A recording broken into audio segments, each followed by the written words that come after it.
In May of 2008, when Tarl and I took over Plexus, it was a very small company.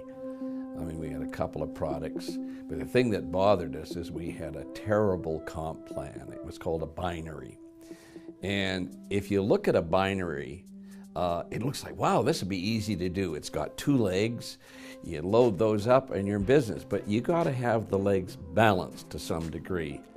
And when you really get into studying a binary, it's a win for the company, and it's not a win for the average distributor that's in the business.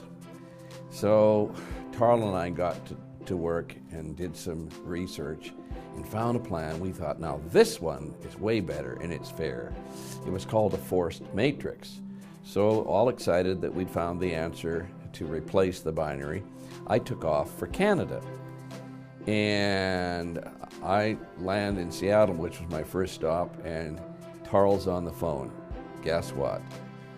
I just did some more research on the force matrix, and if you project it out, it just dies on itself. It won't work.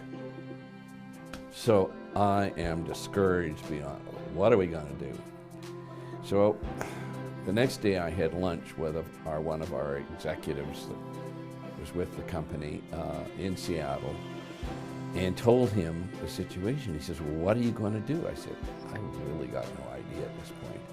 He says, well, let me ask you another question. What are you trying to accomplish with a comp plan? So I hauled out a piece of paper and I started writing down a list of things that I wanted in a comp plan. It had to be fair to people. It had to pay people properly. It had to provide incentives so that they would be encouraged to build their business correctly.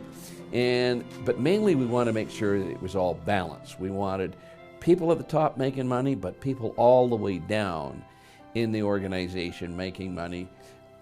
Otherwise, it wasn't being fair. See, comp plans are traditionally unbalanced. They pay the big dogs, as we like to refer to them, a huge amount of money, the company a huge amount of money, and then all the people that are doing all the work in the trenches, they don't get anything, or hardly anything, and they get discouraged and they quit. Anyway, I'm sitting there having lunch with this fellow, and all of a sudden I said, I've got it. And he said, what have you got? He said, I said, I've got the comp plan. He said, yeah. Yeah, it was like it was downloaded to me. He said, what are you talking about? I said, it looks like it was a gift from up high. And he says, well, tell me about it. I said, no, I don't have to.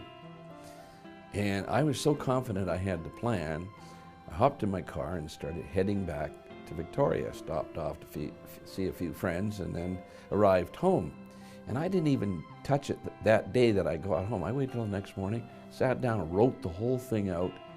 And while we've made some improvements and changes to it, it is basically what we have today is the same comp plan that got downloaded to me that day at lunch in Seattle. What I didn't realize about the comp plan at the time was that it really was defining the philosophy of Plexus and its culture. I mean, every company out there says, oh, we're different.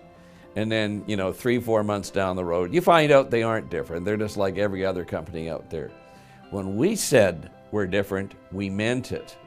And we continue to prove that each and every day. You see, we want you to succeed.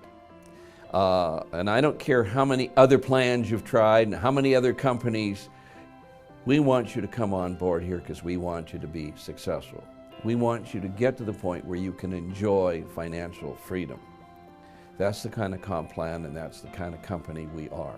Back in 2008, when Tarl and I first took over Plexus, we were determined to do network marketing as it could be done and should be done. And guess what? We've done it. And our dynamic growth proves it. Welcome aboard.